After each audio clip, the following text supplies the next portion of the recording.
జరుగుతుంది అసలు ఈ లాఠీ చార్జ్ ఎట్లా? అసలు మేము చాలా ప్రశాంతంగా మా స్టూడెంట్స్ యూనియన్ అందరం మార్చ్ చేసుకోవడానికి పోయాం. మేము స్టూడెంట్స్ క్యాంటీన్ దగ్గర స్టార్ట్ అయ్యి ఈస్ట్ క్యాంపస్ వరకు మార్చ్ చేసుకుంటూ పోయాం.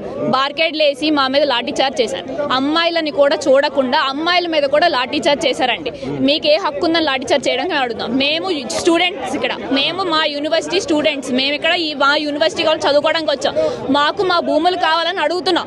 దాని మీద కూడా మేమేదో దొంగల్లాగా ఏదో క్రైమ్స్ చేసినట్టు మా మీద లాఠీ చార్జ్ చేసేంత హక్కు మీకు ఎవరు ఇచ్చారని ఈరోజు అడుగుతున్నాం. మా భూములు మాకు వెనక్కి కావాలి. ఆ భూములు మీవి కావు అని కూడా కొన్ని వార్తలు వస్తున్నాయి. రేవంత్ రెడ్డి స్వయంగా ఆయన కూడా అసెంబ్లీలో కూడా మాట్లాడారు. ఆయన ఏం మాట్లాడుతున్నారో మాకు అర్థం అవ్వట్లేదు సార్. ఫస్ట్ ఆఫ్ ఆల్ ఇక్కడ జింకలు లేవంటున్నారు, నెమలు లేవంటున్నారు. మేము రోజు చూసేది ఏంటో మాకైతే తెలియట్లేదు. మేమైతే వాటిని జింకలు నెమలని అనుకుంటున్నాం. ఆయనకి ఏమైనా డౌట్ ఉంటే ఆయన మీడియా పోలీసులు అందరూ కలిపి రండి, చూడండి మొత్తం ఎక్కడ జింకలు కనబడతాయి మీకే తెలుస్తుంది. చెరువులు లేవంటున్నారు, మష్రూమ్స్ లాగా లేవంటున్నారు. ఏంటండి ఏం డెవలప్మెంట్ మీరు చేద్దాం అనుకుంటున్నారు? నాకు అర్థం కావట్లేదు. 400 ఎకరాల ఫారెస్ట్ ని మొత్తం తీసేసి మీరు ఏం డెవలప్ చేద్దాం అనుకుంటున్నారు? ఇంత పొల్యూషన్ ఉండగా ఈ 400 మన లంగ్స్ ఇక్కడ ఉంది మొత్తం సిటీ అంతటికి. అలాంటి 400 ఏకర్స్ మీరు డిస్ట్రాయ్ చేద్దాం అనుకుంటే మీరు ఎలా అనుకుంటున్నారు? నాకు అర్థం అవట్లేదు. స్టూడెంట్స్ యూనియన్ మేము ఉన్నాము, మేమైతే యుద్ధం అయితే ఆపం ఈ డెసిషన్ హాల్ట్ చేసేవారు. రేవంత్ రెడ్డి ఒక మొండు పట్టి లోపలి జేసీబీలు కూడా పంపిస్తున్నాం. రాత్రి లాంగ్ వీకెండ్ చూసుకొని ఉగాది ఇది అనగానే యూనివర్సిటీ స్టూడెంట్స్ అందరూ ఇంటికి వెళ్ళిపోతారు, వీకెండ్కి వెళ్ళిపోతారు. అంటే మిగిలిన స్టూడెంట్స్ అందరూ ఏం అడగరు అనుకుంటున్నారు, ఏమనుకుంటారు?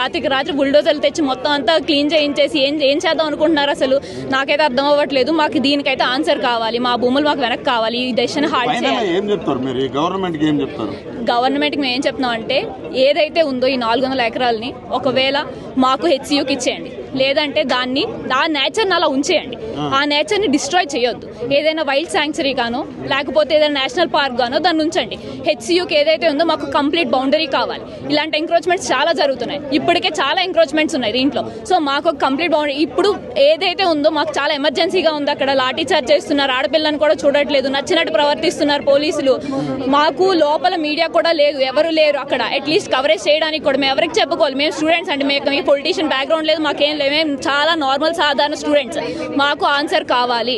మాకు ఈ ఏదైతే ఉందో ఫస్ట్ ఈ డెసిషన్ అయితే హాల్ట్ చేయాలి. ఇప్పుడు ఆ జింకలు నెమలు ఆల్రెడీ సగం పోయాయి, ఇంకా మిగిలితే ఇంకేం ఉండదు. మన ఇండియాలోనే ప్రెస్టీజియస్ యూనివర్సిటీ మన యూనివర్సిటీ ఆఫ్ హైదరాబాద్ అనేది. ఇన్ని ఎకరాల యూనివర్సిటీ ఉందని కూడా జనాలు చాలా ఆశ్చర్యపోతున్నారు. అలాంటి దీన్ని కూడా మొత్తం తీసి ఏం డెవలప్ చేద్దాం అనుకుంటున్నారు? నాకు అర్థం అవ్వట్లేదు. అంటే డెవలప్ ని వేరే రాజకీయ శక్తులు అడ్డుకుంటున్నాయి తప్ప ఈ స్టూడెంట్స్ ఎలాంటి ఇబ్బంది లేదు. ఇది కేవలం వాళ్ళు రాజకీయ ఇష్యూ అనుకుంటున్నారండి. చాలా పొలిటిసైజ్ చేస్తారు ఈ మ్యాటర్ ని. మాకు స్టూడెంట్స్ నేచర్ మాకు అది మాత్రమే తెలుసు.